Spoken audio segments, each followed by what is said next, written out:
Kevin Durant, inaasahang kukunin ng Dallas Mavericks. At Luka Doncic, excited na maglaro sa Lakers kasama ang kanyang idolo na si LeBron James. Unti-unti na ngayong nakakabangon si Luka mula sa pagkagulat matapos ang kanyang unang 2 araw sa Los Angeles. At mas lalo siyang nai-excite sa bagong kabanata ng kanyang karir kasama si LeBron James at Los Angeles Lakers. Formal na siyang tinanggap ng Lakers kahapon. Wala pang 3 araw matapos nilang i-trade sina Anthony Davis at Max Christie. At ngayon lamang, una nating makikita si Luka Doncic na suot ang Laker uniforms kasama ang Lakers, pero hindi pa siya naglaro. Nanood lang siya sa panalo ng Lakers laban sa Clippers.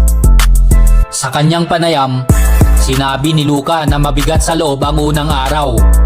Pakiramdam ni Luka ay parang 1 buwan na ang lumipas.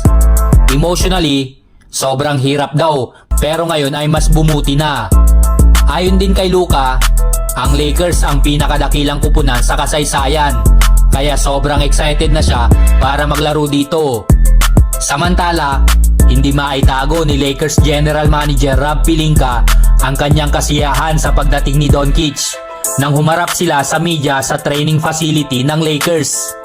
Sa kanyang makulay na pananalita, sinabi ni Pelinka na ang pagdating ni Doncic ay magdadala ng kasiyahan sa buong mundo ng basketball. Ang pagsasanib puwersa ni Luka Doncic at ng Los Angeles Lakers ay isang napakalaking pangyayari sa kasaysayan ng NBA. Bagamat nabigla rin si LeBron James sa trade na ito, agad siyang tumawag kay Doncic para i-welcome ito sa Lakers. Parang pangarap daw ito na natupad, sabi ni Luka. Marami daw siyang matututunan sa kanya at sobrang excited siyang matutunan ang lahat at makapaglaro kasama si LBJ. Kailanman ay hindi nawala ang kanyang determinasyon upang mag-improve palalo.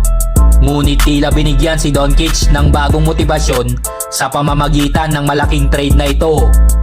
Hindi pa nakakapaglaro si Doncic mula pa noong Pasko dahil sa calf injury, pero malapit na siyang bumalik. Sasabak na siya sa mga drills at mula roon ay magpaplano na ang Lakers kung kailan siya opisyal na makakapaglaro.